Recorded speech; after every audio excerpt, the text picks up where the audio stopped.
Hello everyone, मेरा नाम ਰਣਦੀਪ ਸਿੰਘ ਹੈ, managing director foreign languages institute Phagwara ਤੋਂ। ਅੱਜ ਅਸੀਂ ਇਸ ਵੀਡੀਓ ਦੇ ਵਿੱਚ ਹਰ ਉਸ ਇੰਟਰਨੈਸ਼ਨਲ ਸਟੂਡੈਂਟ ਦੇ ਡਾਊਟ ਨੂੰ ਕਲੀਅਰ ਕਰਾਂਗੇ ਜਿਹੜਾ ਅੱਜ ਦੇ ਦਿਨ 'ਚ ਇਹ ਸੋਚ ਰਿਹਾ ਹੈ ਕਿ ਮੈਂ ਕਿੱਥੇ ਅਪਲਾਈ ਕਰਾਂ। ਹੁਣ ਆਸਟ੍ਰੇਲੀਆ ਓਪਨ ਹੋ ਗਿਆ ਹੈ, ਜੋ ਰੂਮਰਸ ਨੇ ਕੈਨੇਡਾ ਦੇ ਵਿੱਚ ਰਿਜ਼ਲਟਸ ਬਹੁਤ ਨੈਗੇਟਿਵ ਰਹੇ ਲਾਸਟ ਮੰਥ। UK ਬਹੁਤ ਅੱਛੇ ਰਿਜ਼ਲਟਸ ਦੇ ਰਿਹਾ ਹੈ। ਅੱਜ ਦਾ ਬੱਚਾ ਬਹੁਤ ਵੱਡੀ ਕਨਫਿਊਜ਼ਨ ਦੇ ਵਿੱਚ ਹੈ ਕਿ ਮੈਂ ਐਕਚੁਅਲ 'ਚ ਅਪਲਾਈ ਕਿੱਥੇ ਕਰਨਾ ਚਾਹੁੰਦਾ। ਸੋ ਵੀ ਇਨ ਦਿਸ ਵੀਡੀਓ ਅਸੀਂ ਇਹੀ ਡਿਸਕਸ ਕਰਨਾ ਚਾਹੁੰਦੇ ਹਾਂ ਕਿ ਸੂਟੇਬਿਲਿਟੀ ਆਫ ਦਾ ਪ੍ਰੋਫਾਈਲ ਹੈ ਕੀ ਹੈ, ਤੁਹਾਨੂੰ ਕਿੱਥੇ ਅਪਲਾਈ ਕਰਨਾ ਚਾਹੁੰਦਾ, ਕਿਹੜਾ ਸਟੂਡੈਂਟ ਹੈ ਜਿਹਨੂੰ ਕੈਨੇਡਾ ਅਪਲਾਈ ਕਰਨਾ ਚਾਹੀਦਾ, ਕਿਹੜਾ ਸਟੂਡੈਂਟ ਹੈ ਜਿਹਨੂੰ ਕੈਨੇਡਾ ਰੀਅਪਲਾਈ ਕਰਨਾ ਚਾਹੀਦਾ, ਕਿਹੜਾ ਸਟੂਡੈਂਟ ਹੈ ਜਿਹਨੇ ਸ਼ਿਫਟ ਹੋ ਕੇ ਆਸਟ੍ਰੇਲੀਆ ਕਰ ਲੈਣਾ ਚਾਹੀਦਾ, ਜਾਂ ਕਿਹੜਾ ਸਟੂਡੈਂਟ ਹੈ ਜਿਹਨੂੰ ਹੋਰ ਕਿਤੇ ਅਪਲਾਈ ਕਰਨ ਦੀ ਬਜਾਏ ਡਾਇਰੈਕਟਲੀ ਆਸਟ੍ਰੇਲੀਆ ਹੀ ਅਪਲਾਈ ਕਰਨਾ ਚਾਹੀਦਾ, ਜਾਂ ਉਹਦੀ ਨੀਡਸ ਕਿੱਥੇ ਪੂਰੀਆਂ ਹੁੰਦੀਆਂ। ਸੋ ਜੇ ਅਸੀਂ ਸਪੈਸੀਫਿਕਲੀ ਗੱਲ ਕਰਦੇ ਹਾਂ ਅੱਜ ਦੇ ਦਿਨ 'ਚ ਜੋ ਕੈਨੇਡਾ ਆਸਟ੍ਰੇਲੀਆ ਦੇ ਰਿਲੈਕਸੇਸ਼ਨਸ ਫਲੈਕਸੀਬਿਲਿਟੀਜ਼, ਕੈਨੇਡਾ ਦੀ ਸਿਚੁਏਸ਼ਨ, ਕੈਨੇਡਾ ਦੇ ਰਿਜ਼ਲਟ, UK ਦੇ ਰਿਜ਼ਲਟਸ, UK ਦੀ PBS ਸਿਸਟਮ ਕੀ ਲੈ ਕੇ ਆ ਰਿਹਾ ਹੈ ਸਟੂਡੈਂਟ ਦੇ ਲਈ ਆਉਣ ਵਾਲੇ ਟਾਈਮ ਵਿੱਚ, what's in their kitty to offer to the international students of specifically India ਦੇ ਸਟੂਡੈਂਟ ਨੂੰ ਸਪੈਸੀਫਿਕਲੀ ਟਾਰਗੇਟ ਕਰਦੇ ਹੋਏ ਕੀ ਚੇਂਜਸ ਆਊਗੀਆਂ, ਕੀ ਰਿਲੈਕਸੇਸ਼ਨਸ ਰਹੂਗੀਆਂ, ਉਹ ਅਸੀਂ ਇਹਦੇ ਵਿੱਚ ਡਿਸਕਸ ਕਰਾਂਗੇ। ਸੋ ਜੇ ਅੱਜ ਗੱਲ ਕਰੀਏ ਕੈਨੇਡਾ ਦੀ, ਕੈਨੇਡਾ ਨੇ ਨੋ ਡਾਊਟ ਲਾਸਟ 1 ਮੰਥ ਵਿੱਚ ਬਹੁਤ ਸਾਰੇ ਰਿਫਿਊਜ਼ਲਸ ਦਿੱਤੇ, ਬੱਚੇ ਬਹੁਤ ਨਿਰਾਸ਼ ਹੋਏ, ਬਹੁਤ ਸਾਰੀਆਂ ਪ੍ਰੋਬਲਮਸ ਅੱਗੇ ਬੱਚੇ ਫੇਸ ਕਰ ਰਹੇ ਸੀ, ਹੁਣ ਉਹ ਪ੍ਰੋਬਲਮਸ ਮੁੱਕਣ ਦੀ ਬਜਾਏ ਹੋਰ ਵੱਧ ਗਈਆਂ। ਸੋ ਕੈਨੇਡਾ ਨੂੰ ਕੀ ਹੁਣ ਟੋਟਲੀ ਨਾ ਕਰਨਾ ਚਾਹੀਦਾ ਹੈ? ਕੀ ਇਹ ਸਹੀ ਹੈ ਕਾਲਿੰਗ ਇਟ ਅ ਨੋ ਕਿ ਨਹੀਂ ਹੁਣ ਤਾਂ ਕੈਨੇਡਾ ਨਾਲ ਆਈਏ, ਹੁਣ ਆਸਟ੍ਰੇਲੀਆ ਕਰੀਏ? ਕੀ ਆਸਟ੍ਰੇਲੀਆ ਸਾਰਿਆਂ ਲਈ ਓਪਨ ਵੀ ਹੈ ਜਾਂ ਨਹੀਂ? ਸੋ ਉਸ ਚੀਜ਼ ਨੂੰ ਸਮਝਣ ਲਈ ਜੇ ਤੁਸੀਂ ਕੈਨੇਡਾ ਆਲਰੇਡੀ ਅਪਲਾਈ ਕੀਤਾ ਸੀ, ਤੁਸੀਂ SDS ਪ੍ਰੋਫਾਈਲ ਸੀ, ਤੁਹਾਡਾ ਕਿਸੇ ਕਾਰਨ ਕਰਕੇ ਰਿਫਿਊਜ਼ਲ ਰਿਹਾ ਹੈ, ਤਾਂ ਪਲੀਜ਼ ਰੀਅਪਲਾਈ ਕਰੋ। Don't lose hope. ਆਸਟ੍ਰੇਲੀਆ ਅਜੇ ਸ਼ਿਫਟ ਕਰਨ ਨਾਲ I don't think it's a wise decision. Canada reapply ਕਰੋ। ਮੋਸਟ ਲਾਈਕਲੀ ਜਿਹੜੇ ਸਟੂਡੈਂਟਸ ਆਏ ਆ obviously because of the reasons ਕਿ ਬੈਕਲੌਗ ਇਕੱਠੀਆਂ ਹੋ ਗਈਆਂ ਸੀਗੀਆਂ, ਬੱਚਿਆਂ ਨੂੰ ਬਹੁਤ ਸਾਰੇ ਡਿਸੀਜਨਸ ਦੀ ਵੇਟ ਕਰਨੀ ਪਈ, ਬੱਚੇ ਬਹੁਤ ਸਾਰੇ ਚਿਨੂਕ ਕਰਕੇ ਕਾਫੀ ਪ੍ਰੋਬਲਮਸ ਆਈਆਂ, ਇਮੀਗ੍ਰੇਸ਼ਨ ਮਿਨਿਸਟਰੀ ਚੇਂਜ ਹੋ ਗਈ, ਵਿੱਚ ਇਲੈਕਸ਼ਨਸ ਆ ਗਈਆਂ, ਬਹੁਤ ਸਾਰੀ ਪ੍ਰੋਬਲਮਸ ਕਰਕੇ ਬੈਕਲੌਗਸ ਬਹੁਤ ਇਕੱਠੀਆਂ ਹੋ ਗਈਆਂ ਕੈਨੇਡਾ ਦੇ ਲਈ। ਇਟਸ ਅ ਕਲੀਅਰ ਸਾਈਨ ਕਿ ਹਾਂ ਉਹ ਬੈਕਲੌਗਸ ਨੂੰ ਕਲੀਅਰ ਕਰਨ ਲਈ ਬੱਚਿਆਂ ਦੇ ਰੈਂਡਮ ਡਿਸੀਜਨਸ ਆਏ, ਚਾਹੇ ਉਹ ਪੋਜ਼ੀਟਿਵ ਆਏ ਚਾਹੇ ਉਹ ਨੈਗੇਟਿਵ ਆਏ। ਪਰ ਜੇ ਤੁਸੀਂ SDS ਪ੍ਰੋਫਾਈਲ ਸੀ, ਤੁਹਾਡਾ ਆਲਰੇਡੀ ਰਿਫਿਊਜ਼ ਹੋ ਗਿਆ, I think it's worth the chance, it's worth the wait, it's worth taking a chance again. ਤੁਸੀਂ ਦੁਬਾਰਾ ਕੈਨੇਡਾ ਅਪਲਾਈ ਕਰੋਗੇ, I'm very certain you will get yourself a visa ਜੇ ਤੁਹਾਡੀ SDS profile ਸੀ। ਜੇ ਨਹੀਂ ਸੀ, ਤੁਹਾਡਾ ਸਟੱਡੀ ਡੈਸਟੀਨੇਸ਼ਨ ਡ੍ਰੀਮ ਕੈਨੇਡਾ ਜਾਣ ਦਾ ਹੀ ਹੈ, ਤਾਂ make yourself SDS profile, reapply ਕਰਿਓ, you will get yourself a visa in the coming time. ਹੁਣ ਆਸਟ੍ਰੇਲੀਆ ਦੀ ਗੱਲ ਕਰਦੇ ਹਾਂ। ਆਸਟ੍ਰੇਲੀਆ ਨੇ ਬਹੁਤ ਵੱਡਾ ਇੱਕ bundle of offerings international student ਨੂੰ ਦਿੱਤਾ in terms of embassy fees exemptions, in terms of work permits, in terms of part time study permits. ਪਰ ਕੀ ਆਸਟ੍ਰੇਲੀਆ ਐਕਚੁਅਲੀ ਜੈਨੂਇਨਲੀ ਸਾਰੇ ਸਟੂਡੈਂਟਸ ਲਈ ਲੈਜਿਟ ਹੈ? ਕੀ ਇਹ ਸਹੀ ਹੈ ਕਿ ਬੱਚੇ ਆਸਟ੍ਰੇਲੀਆ ਦੇ ਵਿੱਚ ਸਾਰੇ ਦੇ ਸਾਰੇ ਜਾ ਸਕਦੇ ਆ? ਸੋ ਜੇ ਅਸੀਂ ਆਸਟ੍ਰੇਲੀਆ ਦੀ ਗੱਲ ਕਰਦੇ ਹਾਂ ਫਰੋਮ ਦ ਵੈਰੀ ਪਾਸਟ, ਅਸੀਂ ਉਸ ਸਿਨੈਰੀਓ ਨੂੰ, ਉਸ ਟ੍ਰੈਂਡ ਨੂੰ ਫੋਲੋ ਕਰਦੇ ਹਾਂ, ਅਸੀਂ ਸੁਣਦੇ ਹਾਂ ਆਪਣੇ ਆਲੇ ਦੁਆਲੇ ਤੋਂ, ਆਪਣੇ ਭੈਣ ਭਰਾਵਾਂ ਤੋਂ, ਆਪਣੇ ਦੋਸਤਾਂ ਮਿੱਤਰਾਂ ਤੋਂ ਜਿਹੜੇ ਆਸਟ੍ਰੇਲੀਆ ਗਏ ਸੀ, ਅਪਲਾਈ ਕੀਤਾ ਸੀ, ਕਿ Australia by its very nature innately ਉਹ ਬਹੁਤ ਸਿਲੈਕਟਿਵ ਹੈ ਇਨ ਟਰਮਸ ਆਫ ਪ੍ਰੋਫਾਈਲ।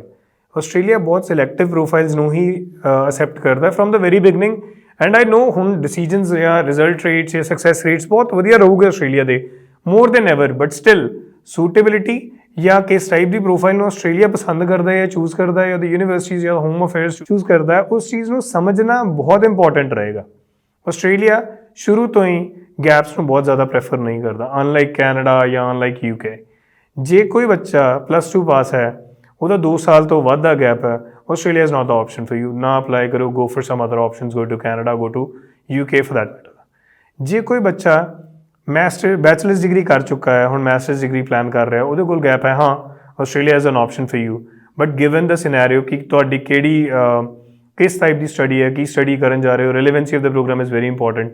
ਅੰਡਰਸਟੈਂਡਿੰਗਲੀ ਜਿਹੜਾ responsibility of the genuinity of the student, unlike Canada, Australia ਦੇ ਵਿੱਚ ਜ਼ਿਆਦਾ ਤੋਂ ਜ਼ਿਆਦਾ ਇੰਸਟੀਟਿਊਸ਼ਨਸ ਆਉਂਦੇ ਆ, ਲੈਵਲ 1 ਲੈਵਲ 2 ਯੂਨੀਵਰਸਿਟੀਜ਼, ਉਹ ਆਪ ਉਹਦਾ ਬਰਡਨ ਲੈਂਦੀਆਂ ਕਿ ਕਿਹੜੀ ਪ੍ਰੋਫਾਈਲ ਨੂੰ ਅਸੈਸ ਕਰਨਾ ਹੈ, ਕਿਹੜੀ ਸੂਟੇਬਲ ਹੈ, ਕਿਹੜੀ ਨਹੀਂ ਹੈ। And then once you get yourself a COE, there is most likely of a chance more than you can expect ਇਸ ਵਾਰੀ ਵੀਜ਼ਾਸ ਮਿਲੂਗੇ ਬੱਚਿਆਂ ਨੂੰ।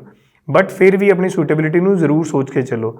ਜੇ ਕੋਈ ਸਪੈਸ਼ਲਾਈਜੇਸ਼ਨ ਪ੍ਰੋਗਰਾਮ ਤੁਹਾਡੀ ਸਟੱਡੀ ਨਾਲ ਮੈਚ ਕਰਦਾ ਹੈ, then you will get yourself a visa. For example Australia ਦੇ ਵਿੱਚ ਜਿੱਦਾਂ ਆਰਟਸ ਦੇ ਪ੍ਰੋਗਰਾਮ ਵਾਲੇ ਸਟੂਡੈਂਟ ਹੁੰਦੇ +2 ਪਾਸ ਆਊਟ, ਉਹਨਾਂ ਦੇ ਕੋਲ ਕੋਈ ਵੀ ਸਪੈਸ਼ਲਾਈਜੇਸ਼ਨ ਜਾਂ ਮੇਜਰ ਪ੍ਰੋਗਰਾਮਸ ਨੇ, ਮੇਜਰ ਸਬਜੈਕਟਸ ਨਹੀਂ ਹੁੰਦੇ।